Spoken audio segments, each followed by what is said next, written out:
Power, live from Washington, D.C. From Bloomberg's Washington, D.C. studios to our TV and radio audiences worldwide, welcome to Balance of Power. Alongside Joe Matthew, I'm Kaylee Lyons. Tonight, mixed messaging. Iranian officials say they're rejecting a U.S. ceasefire proposal, but the White House is pushing back, casting doubt on those reports and insisting that talks are ongoing. As more U.S. troops head toward the region, we've got the latest on negotiations coming up. Plus, DHS deal dilemma. Congress remains deadlocked as the DHS shutdown stretches into day 40. The pain being felt at airports nationwide as TSA warns security wait times are hitting record lengths. We'll hear from both sides of the aisle. Democratic Representative Madeleine Dean and Republican Representative LaLota join us this hour. And Mar-a-Lago turns blue. A Democrat flips a Florida State House seat in a special election, an upset in the district that, yes, includes Trump's residents. We'll discuss what the state-level win signals for the midterms and beyond when we assemble our political panel. But we begin tonight with the White House pushing back on reports that Iran has rejected a 15-point ceasefire proposal from the U.S., including Iran dismantling its nuclear facilities and reducing its missile arsenal. White House Press Secretary Caroline Leavitt telling reporters this earlier. They have not. Talks continue. They are productive, as the president said on Monday, and they continue to be. However, I saw a 15-point plan that was floated in the media. I would caution reporters in this room from reporting about speculative points or speculative plans from anonymous sources. The White House never confirmed that full plan. There are elements of truth to it, but some of the stories I read were not entirely factual. Bloomberg's Josh Wingrove is joining us live from the White House North Lawn with more. So, Josh, what do we know and what don't we know at this hour? Well, terminal readers can read about the 15-point plan, and we're pretty confident in it, so we can maybe start there. They're just saying that this remains a live ball, and some of those points are going to be tricky, I think, for Iran to expect, to say the least. Veterans of past negotiations will think a lot of them look pretty familiar. Iran reportedly coming out with its own list of demands, including reparations and recognition of sovereignty over the Strait of Hormuz. So obviously, both sides signaling publicly right now, staking out negotiation positions that are pretty broad. So questions continue to swirl about how significant talks are. There was a report from CNN today that the White House sort of didn't fully deny but downplayed that Vice President Vance might head abroad for negotiations in the coming days. Things still just fundamentally remain fluid. And of course, remember that we have that ticking clock of Trump's 5-day pause on attacks that he had pledged to sort of expand to civilian utility and infrastructure targets. That, of course, is hanging in the background of a potential resumption over the weekend. And then, of course, the announcement of the China trip this in mid-May that sort of suggests that they might wrap this up. The White House has been saying over and over that 46 weeks is their anticipated timeline there. They repeated that today. So in some ways, that's not new. But in other ways, that's a signal that they could be close to wrapping up as, of course, we round into the middle of the third week here of this conflict, 3.5 weeks, I guess. I want to ask you, I'd like to hear more about this meeting with President Xi. Josh, our colleague Mario Parker had a question for the press secretary about that. Let's watch and listen. Was that a precondition? Did the two leaders speak about the conclusion of the war? Was that a precondition for them to have this rescheduled meeting? No, there was a discussion about the rescheduling of the meeting between the president and President Xi. President Xi understood that it's very important for the president to be here throughout these combat operations right now. He understood, obviously, the request to postpone and accepted it, which is why we have new dates on the books, and I'm happy to announce those to you today. So it's on the books, Josh. Does this war need to be done, or they're going for it now no matter what? It's already been postponed once, of course. I mean, the suggestion from this is that it would at least be in a substantially different phase by the time the two leaders meet. Of course, China has stayed out of this, major trading partner of Iran, major purchaser of Iranian oil. Trump has called on China and others to send ships to help secure the strait. Of course, there's no indication that that happened. So, it could be possible. I mean, this administration likes to say it can walk and chew gum at the same time. To wit, you can hear the ongoing ballroom construction behind me. But, I think, so yes, it's possible that they could still be having conflict of some kind with Iran and try to do this meeting at the same time. But the suggestion is, and particularly if you look at the language of whether when they delayed this in the first place, that they're really looking to sort of close one chapter and open the next. But remember, there's a lot of things that are going to be on the agenda between President Trump and President Xi, including trade and tariffs, including presumably Taiwan to some extent. And so right now, Iran certainly will loom large, and you would imagine, though they haven't said, be a big part of it, but it would be one part of what would seem to be a pretty long agenda for a couple of days visit. I should note also, they said today that President Xi is still planning to come to America afterwards, Washington specifically. Previously, they said he might go to Washington or Mar-a-Lago, so that seems to be firming up as well, but we don't have dates for when the Chinese president would return the visit later this year. We're going to have some big stuff to cover coming up soon, Josh. Bloomberg's Josh Wingrove reporting from the North Lawn of the White House. We thank you, as always. We've got a lot to talk about with the Congresswoman. Joining us now live from Capitol Hill, Democratic Congresswoman Madeleine Dean of Pennsylvania. She serves on both the House Foreign Affairs Committee and the House Appropriations Committee. Congresswoman, welcome back to Bloomberg. It's great to see you. We spoke with you on the opening weekend of this war, and you called it a reckless war of choice. With that said, are you optimistic, particularly from what you're hearing on the committee, about the potential for negotiations bringing this to an end?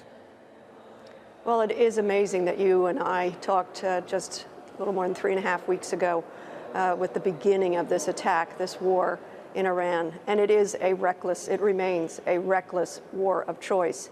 When you and I spoke last, I believe we knew of 6 Marines dead. Now we have 13 service members dead. We have hundreds wounded. We have a couple of thousand more heading to the region without a plan, without a roadmap, without a way out of this, without real goals. The president has 2 jobs, as far as I'm concerned, and this election gave him those 2 jobs, that mandate, as he likes to call it. Number 1, keep Americans safe. Number 2, make life more affordable. He is failing desperately at both and doesn't seem to care. He is ricocheting about the globe, about tariffs, about the economy. Look what has happened through his immigration policies to prices. Look what has happened as a result of his tariffs, chaotic tariffs to prices. And now, of course, look what has happened to the price of gas, diesel, fertilizer, you name it, all making everything more unaffordable for Americans and making America less safe. Well, in the name of making America safer, the president does now say, Congresswoman, that he would like to make a deal with Iran, that Iran wants to make one in return. What would that deal need to look like in order for it to lead to more security in the Middle East and globally? I don't know. And what we're seeing is an incoherent 15-point plan. No, we don't have a 15-point plan. Iran coming back with absolute non-starters, reparations, sovereignty over the Straits of Hormuz. This is what is so troubling. And what is really troubling is we haven't gone about any of this in a normal fashion. We haven't had appropriate diplomatic talks. And in fact, you know, before this strike on Iran, there were negotiations going on. But the president decided to just bust right in alongside Mr. Netanyahu, maybe behind Mr. Netanyahu, as Secretary Rubio originally said. But we haven't heard from Mr. Rubio. Maybe you saw in Foreign Affairs Committee today, Ranking Member Meeks put forward a resolution to subpoena Misters Witkoff and Kushner to come in and report. The Republicans blocked that. I don't know why they would. Wouldn't they, for the sake of our military men and women, for the sake of America's need to know about this war, wouldn't they want these chief negotiators coming in? And also, these chief negotiators impact our economic outlook. Republicans don't want any reporting from this administration on actually what's going on. So I don't know what the plan would look like, and I don't think they do either. Thousands of American troops are on their way, Congresswoman. As I'm sure you well know, the 82nd Airborne Division has 3,000 soldiers tapped, and we have 2 separate Marine Corps expeditionary units on the way. Some will arrive, we're told, as soon as Friday. Are boots on the ground inevitable here? Oh, I certainly hope not. And I don't think this administration knows what it wants to do in terms of boots on the ground or wrapping this up. You remember, the president has said, some days he says war is peace. Some days he said, we have won, we have victory, but I'm bringing more troops in. So boots on the ground would be a grave choice, a deadly choice. We know that. We will lose more American men and women soldiers who swear an oath to the Constitution to say, I will risk even my own life to make America safer. I feel for them because the president is making them less safe. But think of how erratic that is. He says we've won, and he's sending more troops in, and he hasn't taken boots on the ground off the table. This is a ricocheting set of conversations by this president. He's not making any sense, which is really dangerous at a time of war. Well, and of course, while we are in a time of war and geopolitics is commanding so much attention, Congressman, there are also considerations here at home as we are still in the middle of a shutdown of the Department of Homeland Security, with lines at airports security getting incredibly long as TSA agents are going without pay. It's unclear what the status is now of a potential deal, what voting ID legislation will play in terms of a role in that. We spoke with your colleague, Congressman Marlin Stutzman of Indiana, about this earlier today. This is what he told us, and we'll have you respond. There's obviously the debate with the Save America Act in the Senate right now, but that does not have to be paired with funding DHS. The House of Representatives, Republican-controlled and led by Speaker Mike Johnson, we send over funding for DHS alone, separate from the Save America Act. So these two could be handled separately. Even if the Save America Act, Congresswoman, is stripped out of this and it is just a DHS-focused piece of legislation, what is it going to take in terms of a deal for it to get your vote? What does Democratic leadership need to negotiate? Well, why in God's name would they tether paying our TSA agents with the voter suppression bill? It is not voter ID. It is voter suppression. It would give the government broad reach into the voter rolls, individual voter rolls of states, of counties, to go in and purge voters from the rolls. This is far worse than just voter ID. So people should not fall for that misnomer.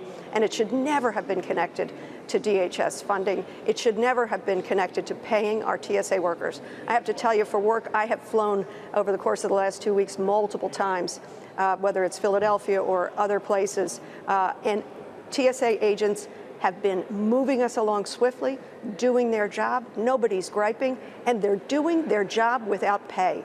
There's one reason they haven't gotten pay. Mike Johnson has not put the bill on the floor. After all, they've got the House, they've got the Senate, they've got the White House. They should be ashamed of failing to pay TSA agents whose job it is to keep us safe in airports and in the air. Shame on them. As I said at the beginning, the president's job is to keep us safe, and he's failing to pay TSA workers, disrespecting them in that way, forcing them to go get other jobs, have garage sales, whatever they can do to put food on the table for their families. These are career people. These are people who are proud of their work. And it is the Republican majority, House, Senate, and the president himself who doesn't give a damn about them being paid. Well, I sure hope that's not true, but they are working side by side with ICE agents. Now, I believe Philadelphia is one of the airports where ICE agents who are being paid are standing around and in some cases helping people with bags, while TSA workers are now missing their second paycheck, Congresswoman. We heard from the acting administrator at the TSA. The agency has lost more than 480 security officers so far. They've quit. Now the longest wait times in history for the TSA, some greater than 4.5 hours. What would you tell a TSA agent when you get back on a plane to go home in Philadelphia? How long should they brace for this? I say what I've said to them as I go through the lines. Thank you. Thank you for your extraordinary selfless service to our country, to the flying public. I will say to them that this is entirely up to the president. He's ultimately a deal maker, right? He should never have let them go one day without pay. It's illegal in any other industry to have people work and not pay them. It should be illegal in the United States government. I have no idea when these people will come to their senses. I guess when they're inconvenienced by this is about it. But these are really, they're American heroes. They're just trying to do their job. They like what they do. They've done training for this. And to bring in ICE agents who are standing side by side, who are being paid, who are not trained. They weren't trained to do the job they were doing around immigration, and we saw the results of that. Dead Americans shot in public in the streets. I don't want ICE agents anywhere near our flying public. They are untrained, and it is unworthy of this administration to put them next to trained TSA who are not being paid. All right, we'll leave it there. Democratic Congresswoman Madeleine Dean of Pennsylvania, thank you so much for joining us. Meantime, on Wall Street, traders are weighing the viability of any U.S.-Iran ceasefire talks, with stocks and bonds rising and oil falling today. For the details, we turn now to Power Moves with Bloomberg's Nora Melinda, who joins us live from World Headquarters in New York. Nora? Well, Kaylee, we saw a lot of green on the screen as we looked at the trading day at the closing bell today. Of course, we did see this is day 26 of the conflict in Iran. The White House insisting that talks are being productive, Iran rejecting a ceasefire, but Wall Street really hanging on to what the White House has been saying here. They are seeing some hope in terms of a potential end to this war. And so you definitely saw that reflected in the trade. I'm taking a look at the S&P 500 ending higher about 0.5%. We have the tech-heavy NASDAQ 100, the Dow Jones Industrial Average, both higher by about 0.7% on the day. And a bit of action in terms of small caps. We saw the Russell 2000 ending higher by more than 1%. So clearly a bit of optimism as people think about the future and a potential close to this war. But keeping an eye on the oil space, because we know this has been really critical during this time period, Kaylee. Brent crude lower by more than 1%, WTI down more than 2%. And we really are seeing this playing out, of course, in terms of gas at the pump as well, as we really see how this reflects and impacts on the consumer. We've been seeing quite a spike there as well. Nora, what are we going to have our eyes on in tomorrow's session? Is this just going to be a continuous loop of watching Iran headlines and the price of oil? Well, people have really been keeping an eye on the headlines flying left and right, and it's really been indicative and really ricocheting through the trade. So that's really where most people's focus will be right now, Joe, as people are really thinking about the future. I mean, I've also had my eyes on the bond market. While we did see earlier U.S. stocks rising, we also did see treasuries higher, but some of those yields slipping today in the trade. So also just kind of keeping an eye on how investors, both in the bond market and equities, are really thinking about positioning in this moment. Got it. Bloomberg's Nora Melinda, live from New York. Thank you, Nora. Coming up, we'll turn to the other side of the political aisle. Republican Congressman Nick LaLota of New York will join us with American troops on their way to the Middle East, approaching a Friday deadline laid out by the president. That's next on Balance of Power on Bloomberg TV and radio.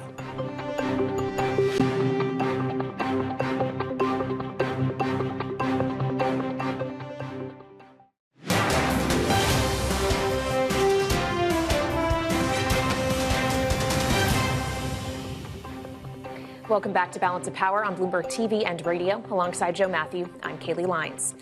As the U.S. is pushing for a deal with Iran to end the ongoing war, we're also sending more troops to the Middle East. And we want to get into that now with Republican Congressman Nick LaLota of New York, who serves on both the House Appropriations Committee and House Homeland Security Committee. He's also a retired U.S. Navy Lieutenant Surface Warfare Officer, and he's joining us live from Capitol Hill. Congressman, thank you very much for being here. When you hear the president say he wants to make a deal, that there's been outreach to Iran at the very same time that more Marines and troops from the 82nd Airborne are heading into the theater, what does that make you think about how seriously to take diplomacy versus military action? So the both are tied hand in hand. As somebody who served on an aircraft carrier and now helps pass budgets to fund our nation's military, the reason that we have 11 aircraft carriers, nuclear submarines, huge bombers, and the best, most formidable, lethal fighting force the world has ever known is in hopes to not have to use it.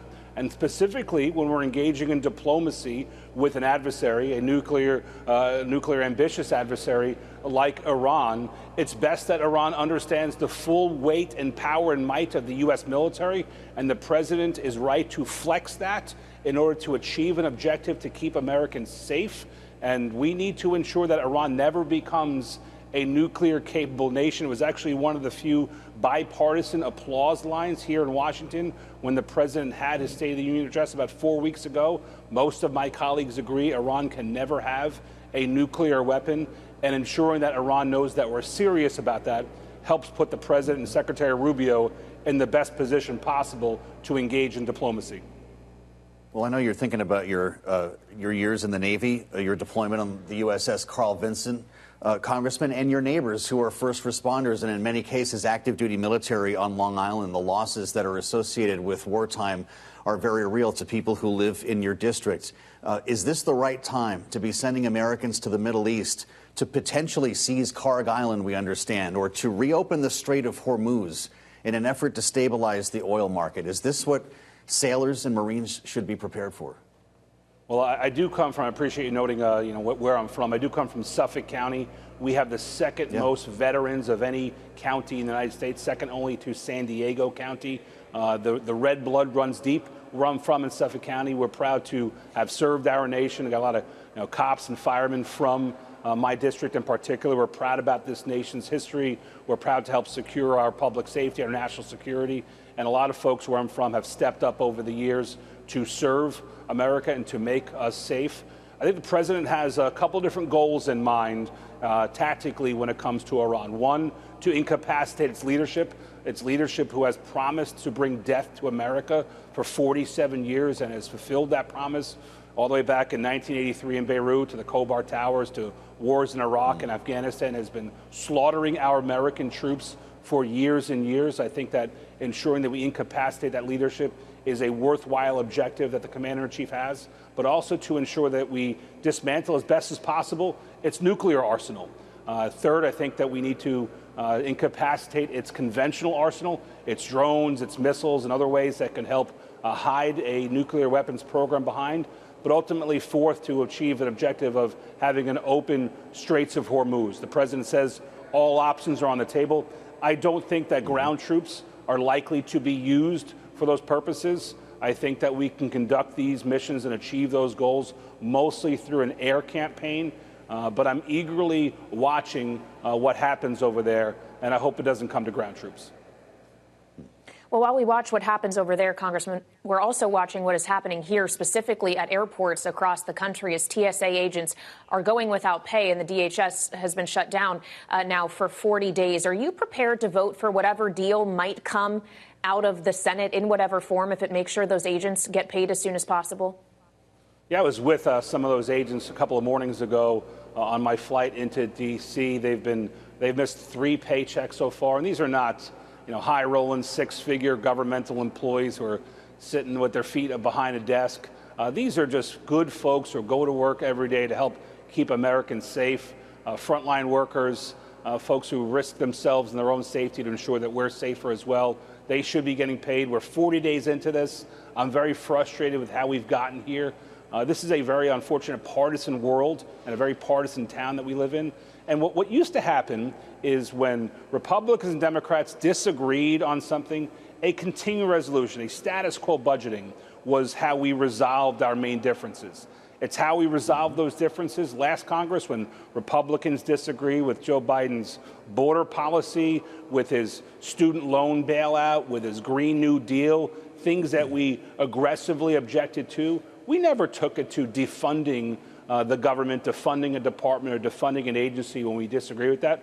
We announced our disagreement with it, and we took it to voters and say, listen, if you vote for us, here's what you're going to get. You're going to get a better border. You're going to get deportations of the worst and other things. We campaigned on that. We won the House, the Senate, and the White House as a result. But we need 60 senators to pass a common sense budget as it relates to the entire Department of Homeland Security. My colleagues from the other side of the aisle have held that up. They're trying to defund now the entire ICE and even the CBP. I think America stands against that. Just to be clear, Congressman, we only have 30 seconds. Would you vote to fund DHS without ICE to get TSA back on the payroll? Joe, you have to show me the bill that comes before I can tell you yes or no, but I'm eager to be part of a solution. We need more people in this town who are solutions-oriented. I'm open-minded to any deal that can be across party lines. There you have it from the gentleman from Long Island. Congressman, we appreciate it. Republican Nick LaLota of New York with us live from Capitol Hill. Coming up, we'll bring you all the details of a new industry titan panel, high tech at the White House. It's next on Balance of Power on Bloomberg TV and radio.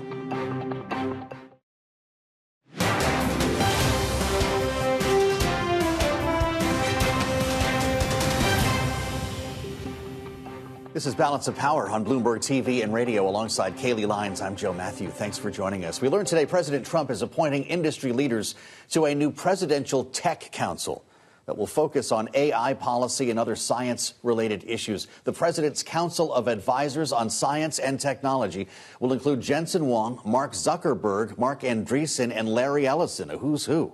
And just the latest example of how big tech and Washington, and more specifically this administration, are coming together. Joining us now with all the details in our Washington bureau, Bloomberg's Michael Shepard. What do we make of this? Shep, is this a new shadow cabinet in the White House? Well, you know, Joe, you could think of it as an ensemble cast, maybe like an Ocean's 15 for tech or something. But really, it formalizes and puts on paper something we have seen forming over really the last year and a half, and that is that alliance between the tech industry, Silicon Valley, and President Donald Trump. They really find common cause together. Some have been with the president for a long time, like Larry Ellison. Yep. Others are more recent converts, like Mark Andreessen and Mark Zuckerberg, who jumped in to support President Trump's comeback bid back in 2024. And then Jensen Huang, he has, since Trump took office, really been a fixture at the White House, pushing for relief from export controls. But together they have found common ground on calls for lower taxes, a lighter regulatory touch.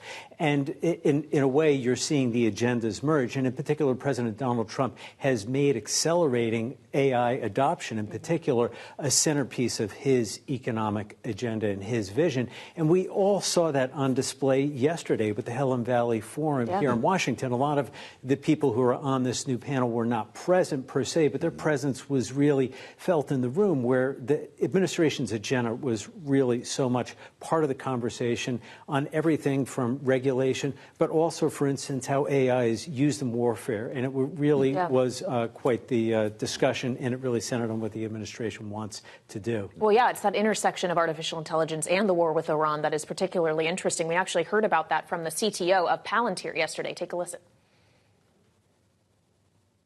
Obviously, current operations are ongoing, but I think people will reflect back and say this is the first large-scale combat operation that was really driven, enhanced, made substantially more productive with technology, with AI. What else did we hear in that regard, Mike? Well, we heard all day long at various times. Hill and Valley Forum is actually dedicated to this idea of accelerating technology adoption, especially in artificial intelligence, but in other areas too, such as those small and nimble drones that we have seen Ukraine use, but that we have also seen Iran use in the Iran war. And so there was a lot of discussion about how to accelerate and make more agile the procurement process by the Defense Department and by the U.S. government. But of course, we also heard from Palantir during that conversation with Ed Ludlow and Caroline Hyde yesterday. It's not a real revelation per se, but hearing it from the company itself. Remember, Palantir makes the Maven combat system that is used by the military now in its classified military operations, and including in this latest campaign against Iran. So having them not only acknowledge it, but sort of set the marker on the calendar that this is now something different, that warfare now is different as a result of artificial intelligence, and we are seeing this as a game-changing moment from their perspective. And the way they see AI being used is, look, AI is essential to handle all of that incoming information. There's so much surveillance from radar, from satellites, and other sources that combat commanders have so much data to actually analyze and make quick and accurate decisions. And that is where a system like Palantir's Maven's system, the digital mission control platform that they use, is so critical. And combat commanders have really pointed to this as an essential element of how that campaign has unfolded. All right, Bloomberg's Mike Shepard, thank you so much. And as that military campaign unfolds, of course, there is something of a diplomatic push underway, as the White House tonight remains insistent that peace talks with Iran are ongoing, even as Tehran publicly rejected the administration's proposed ceasefire plan, issuing its own conditions to end the conflict. And joining us now for more on this is Mara Rudman, professor at the University of Virginia's Miller Center and former deputy envoy for Middle East peace at the U.S. State Department. Mara, thank you for being here. Obviously, we are hearing a bit of a conflicting narrative, whether you're listening to the United States or Iran, when it comes to potential talks and a potential deal here. How seriously should we take what they are saying publicly? Do you think it likely matches what's going on behind closed doors through these various intermediaries and back channels? Well, thanks, Kaylee. Good to be with you for this conversation. I think we should take seriously what both sides are saying, even though both sides are giving out conflicting narratives about whether or not they're talking directly to each other or even indirectly to each other. And that is because you've always got to look at the interests of what each party is coming to the table with. And it's in President Trump's interest, the United States' interest at this point, to look like we are ready to talk and to be engaged in discussions. And that's going to, we've already seen it affect the price of oil, having it come down after he's made announcements like this, which he did just earlier this week. And for Tehran and for the regime there, it's just the opposite. They want oil prices to stay high. They do not want a ceasefire while talks are ongoing. And you see on the specific points, both sides taking very different views on things like control of the Strait of Hormuz. Again, you have to just look at what the interests of both parties are and then figure out from that what might be going on behind the scenes to get to meeting points.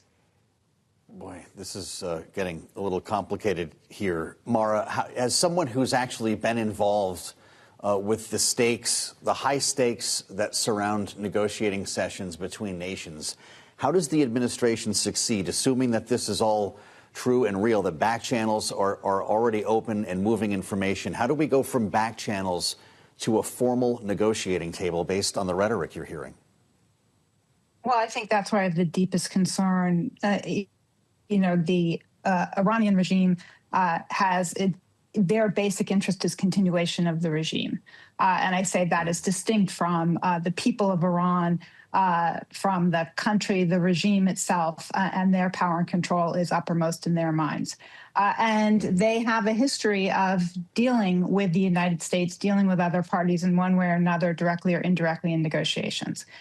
President Trump and his team do not have that history, and they've also disdained setting up most of the kinds of internal processes within the administration that would serve them in situations like this, where you need to have people who are experienced in dealing with parties like those leading the regime, and people to do the background work. So regardless of the role of Steve Witkoff or Vice President Vance or Jared Kushner, there are people doing the legwork generally in the system to increase the chances of the success of their negotiations. And that kind of cadre of people have been largely decimated by this administration. And that's what causes me the greatest concern at this point in situations like this. Well, of course, it was some of these very same people, Jared Kushner, Steve Witkoff, who were negotiating with Iran 4 weeks ago before we launched these strikes amid the buildup that we were seeing of massive military assets. And now, obviously, we're seeing even more troops deployed to the Middle East. We were just speaking with Republican Congressman Nick LaLota, who told us you have to have diplomacy and military might essentially going hand in hand in order to have leverage in these negotiations. But does that actually risk backfiring with Iran? Mara, the idea that we're showing more force in the Middle East and perhaps lead Iran to not take the U.S. seriously when it says it wants a deal? I wouldn't agree with that characterization. I think that, in other words, I think that it is important to be able to show force even as you show willingness to talk. That said, you have to make sure that whatever threats you're making, you're prepared to carry out and execute.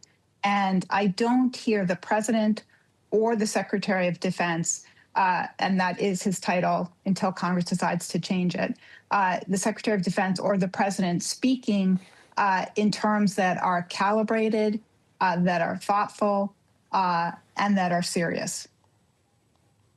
You know, in the 13 days that were the Cuban Missile Crisis, Mara, most people had no idea how close we came to actual nuclear conflict.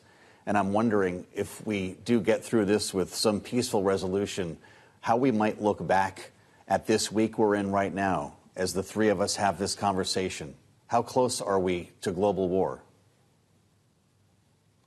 I think that we have been on a hair trigger point at several points since this conflict began. It is clearly a risk. We see not just in terms of the kinetic effect of bringing in the rest of the world through kind of what's referred to as hot conflict, but the geoeconomic impact and the ways in which we are interconnected. It's very, very clear. And there will also be, to the nuclear point that you've made, a very close eye on what happens with the highly enriched uranium that is just a whisker away from being capable of making a nuclear weapon that are still within Iran. Well, and when we consider Iran's position here, Mara, there obviously is a question of what incentive Iran has to make a deal on its nuclear program at this point when it still is able to control the Strait of Hormuz. This is something we spoke about with Mona Yacoubian of CSIS earlier today. This is what she told us. I think Iran senses that it has quite a lot of leverage with its control over the Strait of Hormuz. And I think Iran is going to look to use that leverage and extract as much as it can, even though it has been subject to these very, very significant bombing campaigns. Nonetheless, I think Iran still believes that it is in a position in which it holds some important cards, and it's going to want to play them. So, Mara, are we trying to negotiate with an Iran that is degraded or an Iran that is empowered? Both.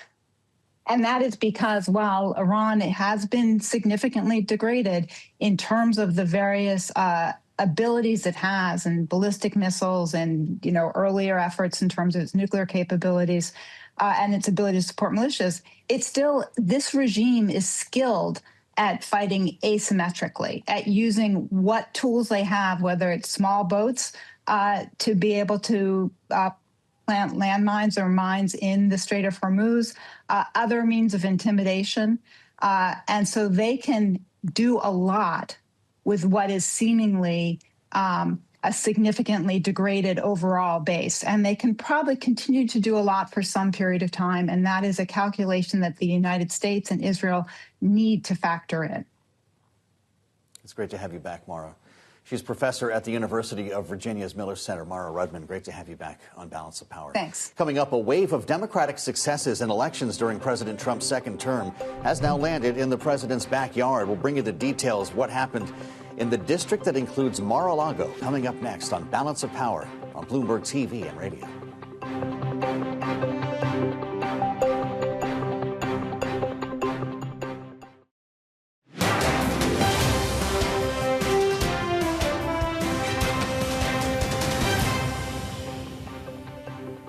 This is Balance of Power on Bloomberg TV and radio. Alongside Joe Matthew, I'm Kaylee Lyons. In tonight's Power Brief, the United States Postal Service plans to raise prices on some package shipments to offset the soaring cost of fuel. The planned 8% surcharge, which will start in April, is the Postal Service first fee imposed in response to fuel prices and will not apply to mail, citing people familiar with the matter that it didn't identify. The U.S. and Israel's war in Iran has hit the global oil supply, driving up the cost of diesel and gasoline worldwide. The rapid gain stoking concern about the impact to consumers, companies, and the broader economy. Meta and Alphabet were found liable in a Los Angeles court today. A judge saying the two internet giants must pay damages to a 20-year-old woman who alleged that her addiction to the company's social media platforms caused her to suffer a mental health crisis following a jury siding with the woman.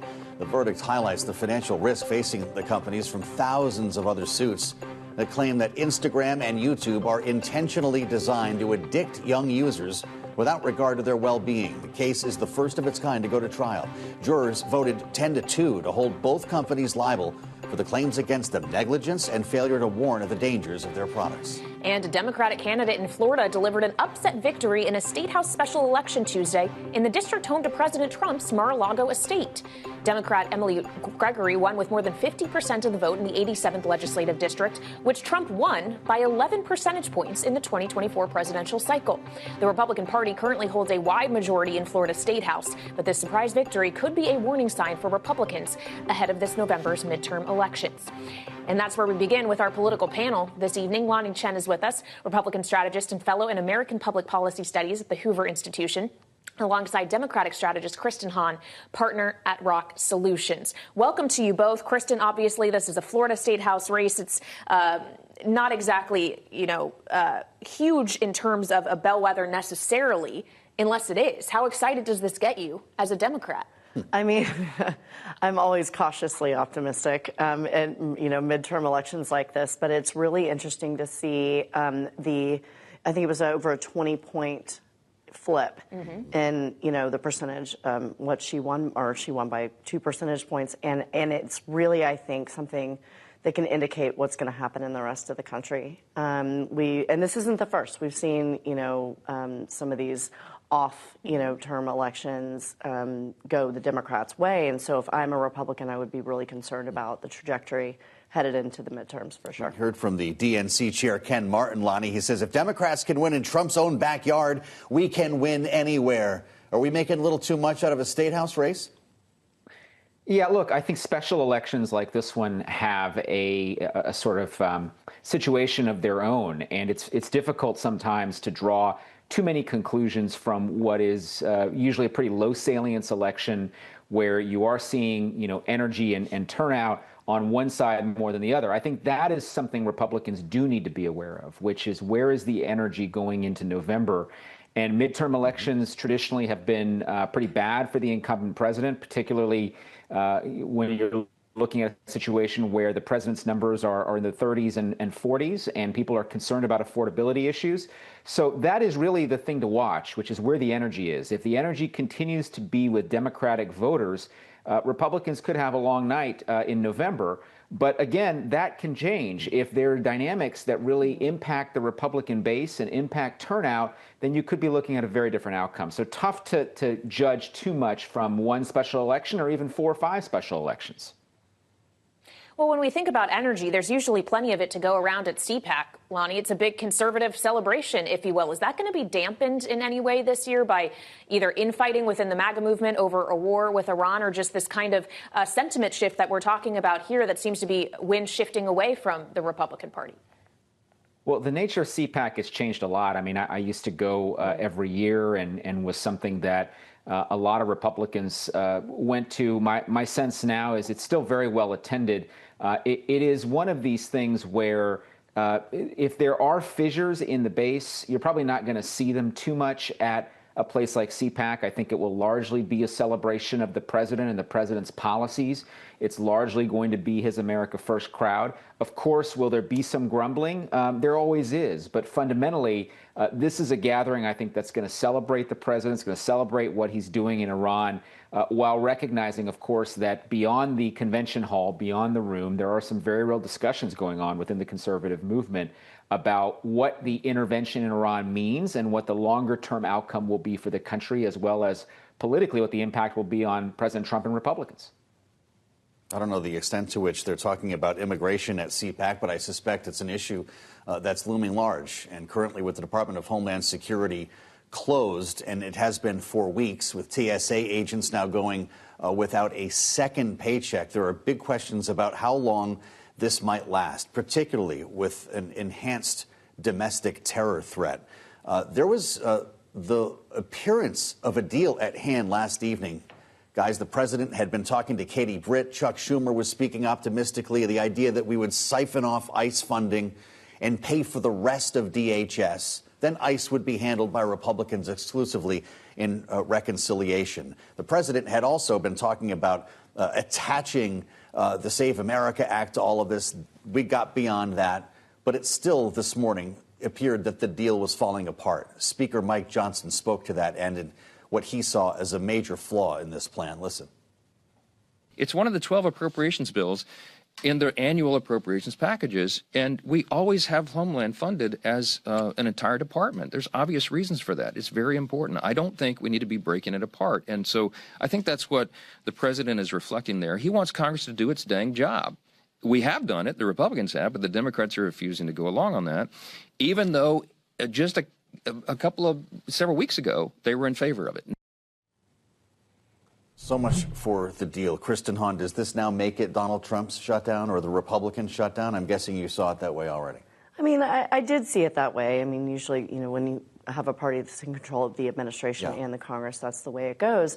I have been reading, the coverage of this and how people are talking about it, and I still don't understand quite why it's being framed as the Democrats, moving the needle. I've said this on this show before. The Democrats have always said they don't want ICE agents to be masked, and they want to talk about warrants, and that has never changed. So just because you say they're moving the needle doesn't mean they are, and I think that they do believe that they're winning on this issue. And so, it has to come to a resolution, because when it impacts people at airports and the lives of, TSA agents who can't get to work because they can't afford gas. I mean, that's something that everybody's going to have to deal with. But the Democrats aren't going to give up just all their leverage on one of their biggest issues that they believe in, and they believe that their constituents want them to deal with. Well, they did give it up last time, though, when it came to Obamacare and the subsidies and the longest shutdown in history, that it was Democrats ultimately who decided to flip and vote for it to end. So, Lonnie, I wonder if you think that the same thing is going to play out this time, or if it might actually be Republicans that are ready to blink this time around, as Republican senators were ready to vote to fund DHS without ICE included. Yeah, I think many Republicans in the Senate and maybe fewer in the House, but many Republicans are ready to move on clearly from this. I mean, obviously, there's going to be a ton of egg on face when it comes to shutdowns. Generally, to the point that was raised earlier, the party in charge does tend to assume a lot of the blame for them, regardless of whose fault it really was. I think the challenge is that, in this situation now, this has gone on for so long that it seems to me that both sides have forgotten a little bit about what they're fighting for. And ultimately, the challenge here is that you get so dug in on being dug in that you don't realize there's a solution right in front of you. And the elegant solution here clearly is the one that was proposed by Leader Thune, actually as early as over the weekend. And it feels like it has lost a little bit of traction. But as people's vacations are disrupted, as more and more TSA agents are having challenges paying their bills, this shutdown will end. It will end, I hope, sooner rather than later. But it is not a good look for Washington, period. It's day 39 of DHS shutdown, and I'm sure that most TSA agents could tell you that. Maybe if we gave each member of Congress a digital twin or a robot, they would be more productive. This is something that we saw employed today at the White House. Guys, look at this. If you're with us on Bloomberg Radio, we're looking at video of Melania Trump walking the red carpet in the cross hall at the White House with a robot. And this was something about the Fostering the Future Together Global Coalition Summit on AI robots as a potential personal educator for America's children in their homes. Kristen Hahn, is this what we all need at the House? This is terrifying to me. I think as we're looking at advanced technology and AI, and particularly children, and all of us who need to know things before we have robots parenting our kids, and that's terrible. Lonnie, you got a robot at home? Not one that, not one like that. I will say that that robot's gait reminded me a lot of former President Biden's gait, and I don't know if that was intentional or if that was just part of the thing. But no, it's equally terrifying, but also pretty cool, I got to say. Kind of tight in the knees there. We didn't see him do stairs, Lonnie, so we'll have to get back to you on that. Lonnie Shen and Kristen Hahn, thank you for humoring us, as always. We'll let you know if we have robot anchors coming in for our relief at some point soon, Kaylee. I think we could use a couple of them. That robot couldn't talk, right? It could walk, but... No, it talked. It talked in the East Room. Oh, I wish we could have heard the voice. We'll do that tomorrow, maybe. Yeah. It was pretty scary. I think Kristen's right. Check out the Washington Edition newsletter. I don't know if they have robots on there or not, but it's on the terminal and online. Thanks for joining us on Balance of Power. Alongside Joe Matthew, I'm Kaylee Lyons, and we'll see you back here tomorrow on Bloomberg TV and Radio.